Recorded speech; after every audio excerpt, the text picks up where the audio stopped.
Hi, everybody, and welcome to the Racer Report with head coach Chris Hatcher. Dave Winder with you here inside Stewart Stadium in our studio. And Coach will join us in just a moment as we talk about a tough week for the Racers and a 62-38 defeat to the UT Martin Skyhawks. But first, let's get you up to date on what's going on this week for the Racers as they hit the road for Charleston, Illinois. And it's a noon kickoff at O'Brien Stadium up in Charleston. EIU leads the all-time series 16-13. They've split the last four. And Murray State will be looking for their first win at EIU since the last time they won there in 2010. And then a week from Saturday, the Racers play one of the original members, just like they are, of the OVC when they travel to Richmond, Kentucky to Kidd Stadium to take on EKU. That is a 12 o'clock Central Time kick up at Kidd Stadium. And we'll be talking about that next week as the Racers look for their first win in Richmond since 2004. And that'll bring us to our time with head coach Chris Hatcher. Tough defeat, 62-38 to UT Martin. And coach, it was similar to I think it was maybe your first year. It was a couple of mistakes early that allowed UT Martin to get the lead, and then the rest of the day you're trying to play catch up. And that's kind of what happened Saturday. Well, it was, and it was just the shoe was on the other foot this time. We did that the first year, got out a big lead. We had bad field position. The wind was a huge factor in the game. They won the toss, and we couldn't have started any worse for us. Positive out of the game, though, is our guys, they kept fighting. They played good. Going into the fourth quarter, we still had a chance to win the game. We had cut the lead down to 14 and had a real good kickoff coverage. But at the end of the day, we could not stop them. They ran the ball for over 400 yards. We didn't force them to punt one time. Even with the two turnovers, it's still a 10-point defeat. I thought offensively we played well. But defensively, we just couldn't stop the run, and that was the difference in the ball game. Okay, we're going to roll the tape here and take a look at it from Stewart Stadium. We mentioned it was very, very blustery. It was our first really cold day of football that we played so far this year. And, Coach, you mentioned you guys were against the wind, and that made throwing the ball and kicking the ball very, very difficult. Well, it was, and, we planned on rugbying the ball into the wind, and they come right out, and we blow a coverage on the play action pass, first play of the game for them, and they get down close, and then we kind of jump in there on the run for the running back, and we leave the QB untouched, and all of a sudden they're up 7-0, rolling really good, and here on a third down play, Katie has a guy coming open. If you saw him, their guy made a nice play. You got to give him some credit. And lo and behold, man, it didn't start out real good. They're up after the PAT. They're at 14-0. Yeah, we've only played a minute, 2 minutes and 20 seconds, and that kind of will send any team reeling just for a little bit. But then this was your third drive, and this one ended up in a field goal. But against the wind, Humphrey threw some good balls here. Yeah, this was actually the wind caught this one, and Janowski Davis made a very nice play. Early in the game, we had a late hit penalty that put us in bad field position. We get down here close. We have a kind of a poor read on one of our play action passes. They end up getting the sack, but Carson Greifenkamp comes through, and you could see he had plenty of leg, but that wind held it up. So I thought we did a good job. We were able to at least get some points on the board and answer. But Tennessee Martin, they come right back, and you could see our defensive front was just getting pushed around, and we missed a tackle there. There's Spraggins on the tackle. I thought that Spraggins played his best game of the year to date, but we get out-gapped on the edge, and I thought the running backs they had, they were pretty good running backs, but boy, that offensive line they had did a nice job all night. So now all of a sudden they score again, 21-3, and man, we're not even out of the first quarter yet. Yeah, it just seemed like like they said, they were going to run it right at you. You kind of knew that, and Martin's got one of the best offensive lines in the OVC. So you guys go back to work here, Coach, and there's a lot of game left. You are down early, but there's a lot of game left. Yeah, and we get a couple good pass completions. That was Marcus Holiday, very nice run. Good blitz pickup here. Paul Rice on the catch. Katie comes back, nice throw to Navarre Griffin, who had a fantastic night, broke some tackles, made some good runs. And then we hit them on the bootleg, and Gary and Bradley, a freshman, out of the Birmingham, Alabama region for his first collegiate touchdown. And, all of a sudden, we're not quitting. We still got a shot.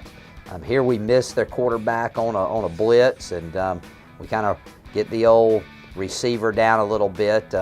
Had a chance to make a play here. Didn't do it. That's DeMontre Wade on the tackle. But, again, this is kind of was the night. I mean, anytime they wanted to run that zone, they were able to do it. So we head into the second quarter. Fortunately for us, now they're going against the wind, but they don't have very far to go on this first drive. Okay, so the Racers down 28-10 there, and that's after this one right here. That was the beginning of the second quarter, 28-10. And Coach, this game didn't go the way you wanted, but not once did I look out there and say these guys aren't playing hard. No, we only had 3 guys that would classify as having a loaf during the course of the ball game. So, we're forced to punt, and we get ourselves kind of behind the chains on that drive. Don't get a great punt. Again, they come back, and defensively, we make a nice play here I believe that was a 4th down play. So that was our one stop of the game. We stopped them one time. And then KD does a really good job here of scrambling. I thought he scrambled well. Had a couple of unfortunate picks that he threw. But here's a really nice throw and catch. Again, that's Paul Rice. I think Paul's playing some of his best ball of the year. Good job here. Good blocking on the perimeter. That's Navarre Griffin. We mentioned him earlier. Had a really, really good day. So we're forced to kick a field goal. I thought this was a big exchange of events, and we hit the upright. It was 4th and 3, Dave, and what I was trying to do is cut it to a 2-possession game. We're down 18 at the time. That puts us down 15, and if we could have finished, that was one of those drives offensively that we stalled on. We didn't stall much, but they hit us on a little out and up down the sideline. Very good play calling by their coach. They did a good job of keeping us off balance all night, but again, they rushed for over 400 yards, Dave. It's very difficult. Here they got a receiver matched up on our linebacker, kind of an unfair deal. So 35-10, but this is the drive that kind of got me excited. We got just a few minutes left in the half. The game could be over, but our guys keep battling. Big throw and catch to Janowski Davis to get us across midfield. We come back. KD throws right here on a short yardage play to Jeremy Harness, who actually had dropped a ball before, so it was good to see him come back with it. And then here, this was a laser throw on the skinny post to Janowski. So, all of a sudden it's 35-17. We've cut it to an 18-point game. And I didn't feel great where we're at, but, boy, it could have been a whole lot worse. Racers with 117 passing yards there. Humphreys was really good in that first part, 10 out of 16. In the first half there. Then in the second half, they deferred, so they got the ball first. They did, and we forced them to go with the wind. We give up some big plays, but we do force them to kick a field goal. And again, you can see that old ball, man, it gets held up in there. So, again, that's a minor victory for us. So we come right back out.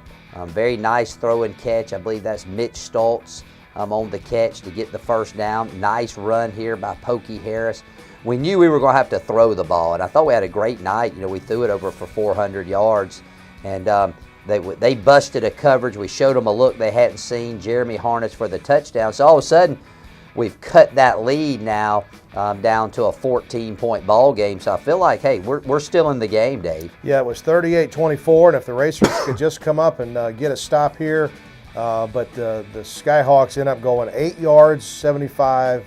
8 plays, 75 yards, and man, Torre is he's a load.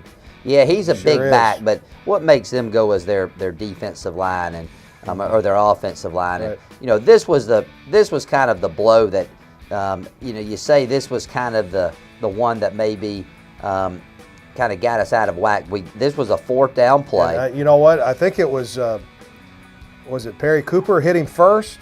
And all he needed was the cavalry to arrive, and he would have had him stopped. So we get a good return here by Pokey Harris. So, Dave, at this point we're down 21, okay? And boy, you look at the guys fighting. What a great return by Pokey. We get the ball, we go down, and we go right back to work. A big This was 3rd and 18, but I'm glad we put this one on there because we gained about 10 yards, so we're able to go for it on 4th down.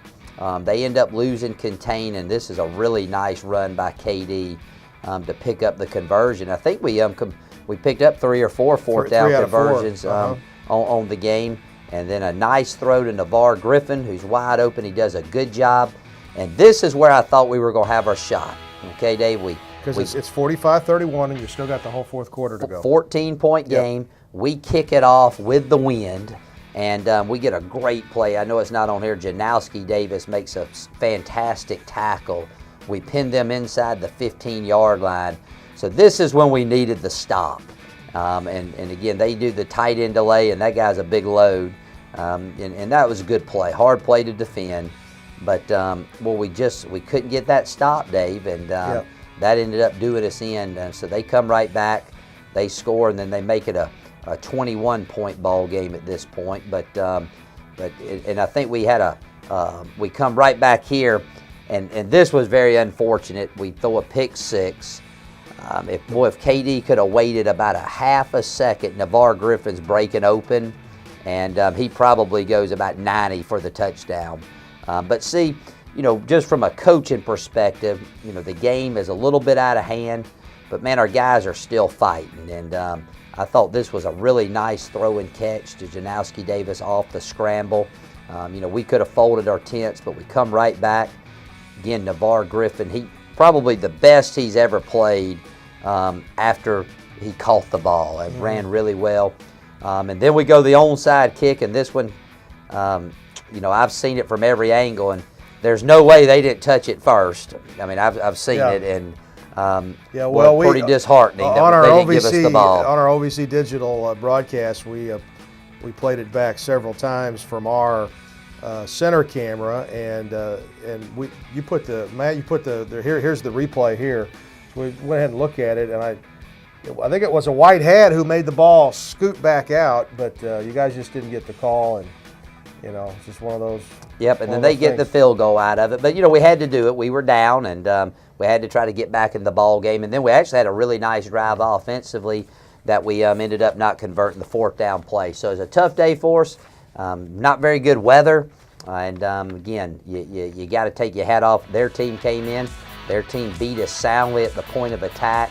It was just a good old-fashioned butt whooping that we took Saturday afternoon. Well, you see some of the numbers there on the box score, but individually for the Racers, Janowski Davis had a really good game. So did Navarre Griffin. They caught 3 of Humphrey's 5 touchdown passes on the day. And then we don't have it on there, but DeQuinton Spraggins, he's going to be our Defensive Player of the Week in the next segment. He had 12 tackles and picked off his 2nd pass of the season. So that'll do it for what happened on Saturday here on the Racer Report. We'll come back in just a moment and take a look at next week and the trip to Eastern Illinois. We'll do that next.